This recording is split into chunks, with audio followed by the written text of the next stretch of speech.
আসসালামু আলাইকুম, welcome to blog of Rumman. আজকে আপনাদের আমি নিয়ে এসেছি আমাদের বিবিচিনি এলাকার একটি ঐতিহাসিক মসজিদ দেখানোর জন্য।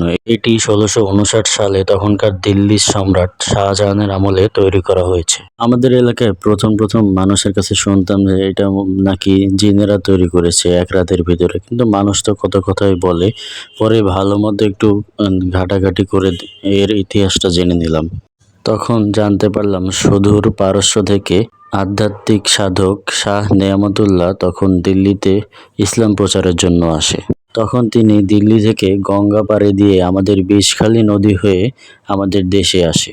তখন তিনি বর্তমান বরগুনা জেলার বেতাগী উপজেলার বিবিচিনি ইউনিয়নে আস্তানা গঠন করে আর তার শীর্ষদের নিয়েই এক গম্বুজ বিশিষ্ট ঐতিহাসিক মসজিদটা তৈরি করে। মসজিদটি তৈরি করার পরে শাহ নেয়ামতুল্লাহ তার মেয়ের নামের সাথে মিল রেখে এই মসজিদটি নামকরণ করে। তার মেয়ের নাম ছিল চিনি বিবি, যার সাথে মিল রেখে এই মসজিদের নাম দেওয়া হয় বিবিচিনি শাহী মসজিদ। এই মসজিদে আপনারা যে ইটগুলো দেখতে পাচ্ছেন এগুলো সেই মোগল আমলের তৈরি। এমনিতে আমাদের লোকাল মানুষ যারা আছে আশেপাশে তারা এটাকে বড় মসজিদ বলে বলে থাকে।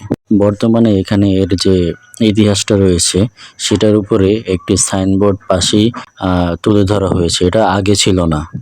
প্রতিদিন এই ঐতিহাসিক মসজিদকে দেখতে এখানে অনেক মানুষ ভিড় করে।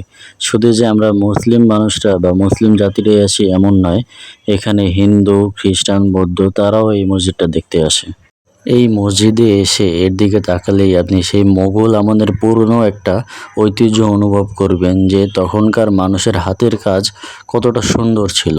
বাইরে থেকে ভেতরটা একটু দেখার চেষ্টা করলাম, একটু অপেক্ষা করুন, অবশ্যই আপনাদের আমি ভেতরটাও দেখাবো। এখন একটু সামনে এগোনো যাক। সামনে হাতের ডান পাশে একটি সমাধি রয়েছে। লোকমুখে শুনি প্রায় 11 হাতের মতো নাকি এই সমাধিটা। তো এইটা ঠিক জানতে পারলাম না যে এখানে আসলে কার সমাধি রয়েছে। তারপরে আসরের আজান দিয়ে দিল, তখন ভাবলাম যে নামাজটা পড়ে নেওয়া যাক, না হলে নামাজটা মিস হয়ে যাবে। তাই ভিতরে গিয়ে নামাজটা পড়ে আপনাদের জন্য একটু ভেতরের ভিডিওটাও নিলাম। দেখুন, এটা নাকি প্রায় 33 ফুটের মতো লম্বা। এই মসজিদটি কিন্তু সম্পূর্ণ মানুষের হাতে তৈরি। একটিবার দেখুন যে কতটা সুন্দর একটা ফিনিশিং দিয়েছে এই মসজিদে তারা। বর্তমানে এই মসজিদে স্বাভাবিকভাবেই মানুষেরা নামাজ পড়ে থাকে। যদি ভিডিওটা ভালো লাগে অবশ্যই আমার পাশে থাকবেন।